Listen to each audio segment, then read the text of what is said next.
Welcome to the AI Applied podcast. I'm your host, Jaden Schaefer. Each week, I cover breaking AI news, tools, and interview experts giving you actionable tips on applying AI into your career, job, workflows, and life.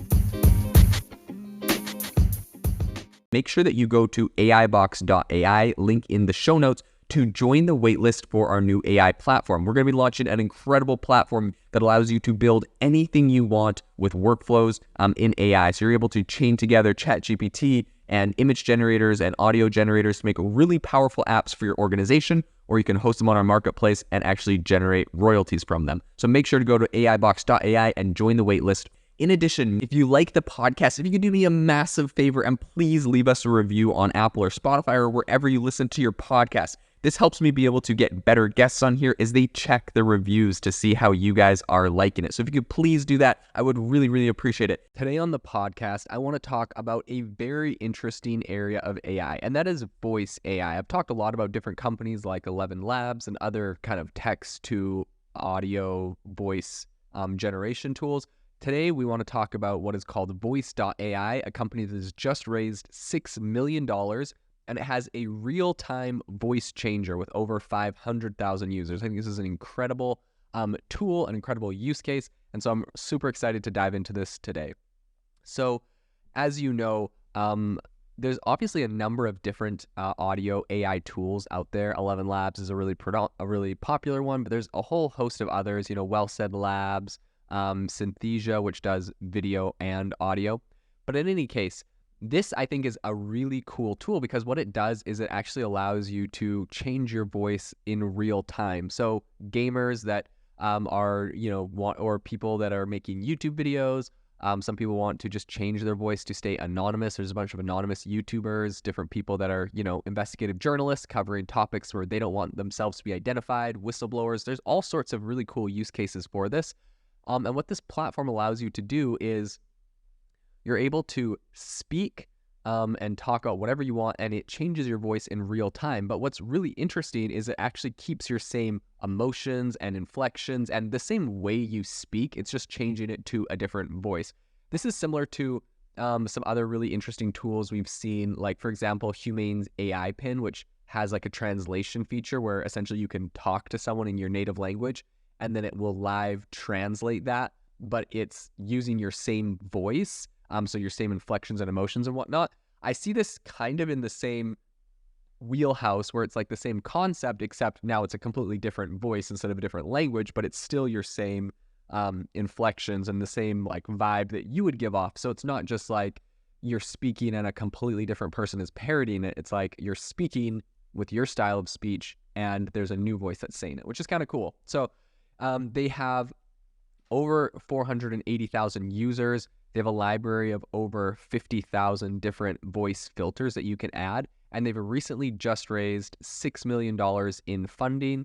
And they're trying to kind of take this to a new level. Something I found to be pretty interesting is that Mucker Capital and M13 are leading the round.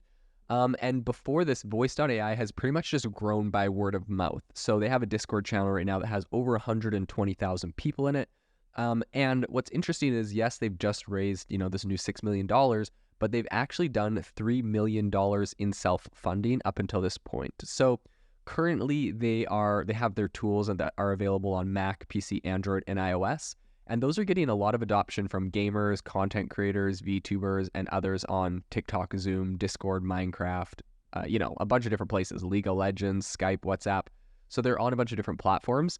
But the Voice.ai interface essentially lets them create a new voice, or they can select from 50,000 different pre-created voices, which are shared by users like themselves, which is kind of interesting, right? This is coming from other people that are uploading these voices, and not just, Voice.ai isn't spitting out 50,000 different voices. So I think that's pretty cool. This can be used as is or modified, and they can use these live in supported platforms for recordings. So these are actually happening in real time, which I think is a really impressive feat.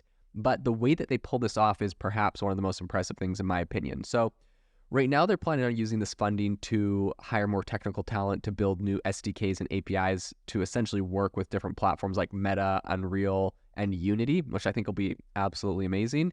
And they're planning on, using this for applications like singing and a bunch of other areas that I think are really, really cool. So this is obviously not a very small task. It's pretty big. And I think anecdotally, something I've heard a lot is that GPUs is essentially one of the biggest pain points and one of the biggest factors that are slowing down a lot of these AI companies from scaling up. And I believe that this is probably something that is affecting Voice.ai, because if you look at their reviews on their platform, a lot of them are saying, hey, I made an account and it just instantly added me to the wait list because it said our servers are full. So I think a lot of people are getting that. I think we'd see a lot more adoption for a tool like this if it was, fully functional and able to scale infinitely, which is, evidently what they're raising this new round of money for. And I think what's really interesting though is when talking about like the specifics of how this platform works, Voice.ai said that your voice is actually processed locally and then channeled onto whatever it's going to be used through, or like whatever platform it's going to be used on. And the CEO calls it a virtual audio cable, but essentially like your phone or your laptop or your computer is what is actually doing the processing. So I think that's very interesting. When we're talking about the fact that their servers are currently like at max capacity or whatever, this is something that obviously they're trying to use to help with that problem. And what's really interesting is when you're looking at the pricing structure on this, they have a bunch of different, allegedly different options. But if you go to their website, you won't see any pricing structures. And they actually have a lot of people on a free tier. But essentially like in to trade for getting the free tier, or how you can get on the free tier, is that they are going to be using your device to help train their AI models. So they're using the computational power of your device. It's kind of like when people torrent something, right? So you can go and you can download some sort of file and it's on like 1,000 people's devices and they're all like seeders giving you a little bits of the file. It's obviously not the same thing, but your device is actually being used, and they're having, thousands and a million of these devices that are all being used to help train their AI models, which I think is really, really interesting. So I believe that this is going to be a big power player in the space. This is a very cool tool. I mean, I wouldn't be surprised if a lot of different companies are trying to acquire this. Very powerful tool, and it has a lot of different applications in a lot of different fields. Surprisingly, right now, probably because of gaming perhaps, but it has a 30% male or 30% female and 70% male of their users. But I think that there's already essentially a big user base that they're tapping into.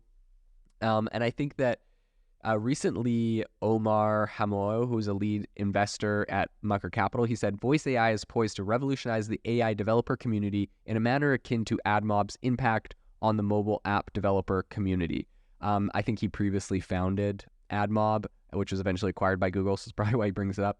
But he also says, by offering user-friendly solutions that were once exclusive to large enterprises, Voice.ai aims to democratize access for developers worldwide. I think this is going to be a really powerful tool. I'm super excited to see how this scales. I'll have to jump on the wait list and see when this launches. But overall, congratulations to the team over at Voice.ai. And we're excited to see how far they'll be able to develop with this new $6 million in funding. If you are looking for an innovative and creative community of people using ChatGPT, you need to join our ChatGPT creators community. I'll drop a link in the description to this podcast. We'd love to see you there, where we share tips and tricks of what is working in ChatGPT. It's a lot easier than a podcast, as you can see screenshots, you can share and comment on things that are currently working. So if this sounds interesting to you, check out the link in the comment. We'd love to have you in the community.